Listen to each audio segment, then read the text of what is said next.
हरे कृष्णा। सभी भक्तों को राधे राधे। आज मैं श्रीमद् भागवत महापुराण के द्वादश स्कंद का नाम अध्याय पढ़ रही हूँ। मार्कंडेय जी का माया दर्शन जब हुआ था तो भगवान नाम ले लो। पहले श्रीमद् भागवत का कथा चालू करने से पहले भगवान नाम जरूरी है, कीर्तन करना जरूरी रहता है कथा के आरंभ में और अंत में। तो इसलिए भगवान नाम लेती हूँ। पहले श्री कृष्ण गोविंद हरे मुरारे, हे नाथ नारायण वासुदेव। श्री कृष्ण गोविंद हरे मुरारे, हे नाथ नारायण वासुदेव। हरे कृष्णा कृष्णा कृष्णा हरे हरे, हरे राम राम राम हरे हरे। हरे कृष्णा कृष्णा कृष्णा हरे हरे, हरे राम राम राम हरे हरे। बोलिए श्रीमद् भागवत भगवान की जय, सद्गुरुदेव भगवान की जय, श्री कृष्ण कन्हैया लाल की जय। बोलिए श्री बांके बिहारी लाल की जय, भगवान वेद व्यास की जय, सुखदेव जी महाराज की जय। कृष्णाय वासुदेवाय देवकी नंदनाय च नंद गोप कुमाराय गोविंदाय नमो नमः। हे कृष्ण करुणा सिंधु दीन बंधु जगतपते, गोपेश गोपिका कांत राधा कांत नमस्तुते। बोलिए श्रीमद् भागवत जय जय श्री राधे श्याम, श्री वृंदावन धाम की जय। हरि बोल हरि बोल हरि बोल। अथ 9वां अध्याय मार्कंडेय जी का माया दर्शन। सूत जी कहते हैं, जब ज्ञान संपन्न मार्कंडेय मुनि ने इस प्रकार स्तुति की तब भगवान नर नारायण ने प्रसन्न होकर मार्कंडेय जी से कहा। भगवान नर नारायण ने कहा, सम्मान्य ब्रह्मर्षि शिरोमणि, तुम चित्त की एकाग्रता, तपस्या, स्वाध्याय, संयम और मेरी अनन्य भक्ति से सिद्ध हो गए हो। तुम्हारे इस आजीवन ब्रह्मचर्य व्रत की निष्ठा देखकर हम तुम पर बहुत ही प्रसन्न हुए हैं। तुम्हारा कल्याण हो। मैं समस्त वर देने वालों का स्वामी हूँ, इसलिए तुम अपना अभीष्ट वर मुझसे मांग लो। मार्कंडेय मुनि ने कहा, देव देवेश शरणागत भयहारी अच्युत, आपकी जय हो जय हो। हमारे लिए बस इतना ही वर पर्याप्त है कि आपने कृपा करके अपने मनोहर स्वरूप का दर्शन कराया। ब्रह्मा शंकर आदि देवगण योग साधना के द्वारा एकाग्र हुए मन से ही आपके परम सुंदर श्री चरण कमलों का दर्शन प्राप्त करके कृतार्थ हो गए हैं। आज उन्हीं आपने मेरे नेत्रों के सामने प्रकट होकर मुझे धन्य बनाया है। पवित्र कीर्ति महानुभावों के शिरोमणि कमल नयन, फिर भी आपकी आज्ञा के अनुसार मैं आपसे वर मांगता हूँ। मैं आपकी वह माया देखना चाहता हूँ जिससे मोहित होकर सभी लोग और लोकपाल अद्वितीय वस्तु ब्रह्म में अनेकों प्रकार के भेद विभेद देखने लगते हैं। सूत जी कहते हैं, शौनक जी, जब इस प्रकार मार्कंडेय मुनि ने भगवान नर नारायण की इच्छानुसार स्तुति पूजा कर ली एवं वरदान मांग लिया, तब उन्होंने मुस्कुराते हुए कहा, ठीक है, ऐसा ही होगा। इसके बाद वे अपने आश्रम बद्री वन को चले गए। मार्कंडेय मुनि अपने आश्रम पर ही रहकर निरंतर इस बात का चिंतन करते रहते कि मुझे माया के दर्शन कब होंगे। वे अग्नि, सूर्य, चंद्रमा, जल, पृथ्वी, वायु, आकाश एवं अंतःकरण में और तो क्या सर्वत्र भगवान का ही दर्शन करते हुए मानसिक वस्तुओं से उनका पूजन करते रहते। कभी कभी तो उनके हृदय में प्रेम की ऐसी बाढ़ आ जाती कि वे उसके प्रवाह में डूबने उतराने लगते। उन्हें इस बात की भी याद न रहती कि कब कहाँ किस प्रकार भगवान की पूजा करनी चाहिए। शौनक जी, एक दिन की बात है, संध्या के समय पुष्पभद्रा नदी के तट पर मार्कंडेय मुनि भगवान की उपासना में तन्मय हो रहे थे। ब्राह्मण उसी समय एकाएक बड़े जोर की आंधी चलने लगी। उस समय आंधी के कारण बड़ी भयंकर आवाज होने लगी और बड़े विकराल बादल आकाश में मंडराने लगे। बिजली चमक चमक कर कड़कने लगी और रथ के धुएं के समान जल की मोटी मोटी धाराएं पृथ्वी पर गिरने लगी। यही नहीं, मार्कंडेय मुनि को ऐसा दिखाई पड़ा कि चारों ओर से चारों समुद्र समूची पृथ्वी को निगलते हुए उमड़े आ रहे हैं। आंधी के वेग के समुद्र में बड़ी बड़ी लहरें उठ रही हैं। बड़े भयंकर भंवर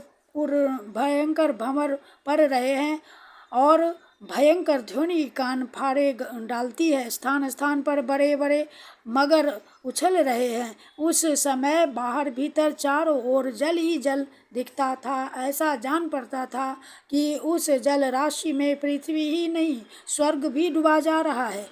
ऊपर से बड़े वेग से आंधी चल रही है और बिजली चमक रही है, जिससे संपूर्ण जगत संतप्त हो रहा है। जब मार्कंडेय मुनि ने देखा कि इस जल प्रलय से सारी पृथ्वी डूब रही है, उद्भिज स्वेदज अंडज और जरायुज चारों प्रकार के प्राणी तथा स्वयं वे भी अत्यंत व्याकुल हो रहे हैं, तब वे उदास हो गए और साथ ही अत्यंत भयभीत भी। उनके सामने ही प्रलय समुद्र में भयंकर लहरें उठ रही थी। आंधी के वेग से जल राशि उछल रही थी और प्रलयकालीन बादल बरस बरस कर समुद्र को और भी भरते जा रहे थे। उन्होंने देखा कि समुद्र ने द्वीप वर्ष और पर्वतों के साथ सारी पृथ्वी को डुबा दिया। पृथ्वी, अंतरिक्ष, स्वर्ग, ज्योतिर्मंडल, ग्रह, नक्षत्र एवं तारों का समूह और दिशाओं के साथ तीनों लोक जल में डूब गए। बस उस समय एकमात्र महामुनि मार्कंडेय ही बच रहे थे। उस समय वे पागल और अंधे के समान जटा फैलाकर यहाँ से वहाँ और वहाँ से यहाँ भाग भाग कर अपने प्राण बचाने की चेष्टा कर रहे थे। वे भूख प्यास से व्याकुल हो रहे थे। किसी और बड़े बड़े मगर तो किसी और बड़े बड़े तिमिंगिल मत्स्य उन पर टूट पड़ते। किसी ओर से हवा का झोंका आता तो किसी ओर से लहरों के थपेड़े उन्हें घायल कर देते। इस प्रकार इधर उधर भटकते भटकते वे अपार अज्ञान अंधकार में पड़ गए, बेहोश हो गए और इतने थक गए कि उन्हें पृथ्वी और आकाश का भी ज्ञान न रहा। वे कभी बड़े भारी भंवर में पड़ जाते, कभी तरल पर तरंगों की चोट से चंचल हो उठते, जब कभी जल जंतु आपस में एक दूसरे पर आक्रमण करते, तब ये अचानक ही उनके शिकार बन जाते। कहीं शोकग्रस्त हो जाते तो कहीं मोहग्रस्त, कभी दुख ही दुख के निमित्त आते तो कभी तनिक सुख भी मिल जाता, कभी भयभीत होते, कभी मर जाते तो कभी तरह तरह के रोग उन्हें सताने लगते। इस प्रकार मार्कंडेय मुनि विष्णु भगवान की माया के चक्कर में मोहित हो रहे थे। उस प्रलय काल के समुद्र में भटकते भटकते उन्हें सैकड़ों हजारों ही नहीं लाखों करोड़ों वर्ष बीत गए। शौनक जी, मार्कंडेय मुनि इसी प्रकार प्रलय के जल में बहुत समय तक भटकते रहे। एक बार उन्होंने पृथ्वी के एक टीले पर एक छोटा सा बरगद का पेड़ देखा। उसमें हरे हरे पत्ते और लाल लाल फल शोभायमान हो रहे थे। बरगद के पेड़ में ईशान कोण पर एक डाल थी, उसमें एक पत्तों का दोना सा बन गया था। उसी पर एक बड़ा ही सुंदर नन्हा सा शिशु लेट रहा था। उसके शरीर से ऐसी उज्जवल छटा छिटक रही थी जिससे आसपास का अंधेरा दूर हो रहा था। वह शिशु मरकत मणि के समान सांवला था। मुख कमल पर सारा सौंदर्य फूटा पड़ा था। गर्दन शंख के समान उतार चढ़ाव वाली थी। छाती चौड़ी थी। तोते की चोंच के समान सुंदर नासिका और भौहें बड़ी मनोहर थी। काली काली घुंघराली अलके कपोलों पर लटक रही थी और श्वास लगने से कभी कभी हिल भी जाती थी। शंख के समान घुमावदार कानों में अनार के लाल लाल फूल शोभायमान हो रहे थे। मूंगे के समान लाल लाल होठों की कांति से उनकी सुधामयी श्वेत मुस्कान कुछ लालिमा मिश्रित हो गई थी। नेत्रों के कोने कमल के भीतरी भाग के समान तनिक लाल लाल थे। मुस्कान और चितवन बस हृदय की पकड़ लेती थी। बड़ी गंभीर नाभि थी। छोटी सी तोंद पीपल के पत्ते के समान जान पड़ती और श्वास लेने के समय उस पर पड़ी हुई बले तथा नाभि भी हिल जाया करती थी। नन्हे नन्हे हाथों में बड़ी सुंदर सुंदर अंगुलियां थी। वह शिशु अपने दोनों करकमलों से एक चरण कमल को मुख में डालकर चूस रहा था। मार्कंडेय मुनि यह दिव्य दृश्य देखकर अत्यंत विस्मित हो गए। शौनक जी, उस दिव्य शिशु को देखते ही मार्कंडेय मुनि की सारी थकावट जाती रही। आनंद से उनके हृदय कमल और नेत्र कमल खिल गए। शरीर पुलकित हो गया। उस नन्हे से शिशु के इस अद्भुत भाव को देखकर उनके मन में तरह तरह की शंकाएं, यह कौन है इत्यादि आने लगी और वे उस शिशु से ये बातें पूछने के लिए उनके सामने सरक गए।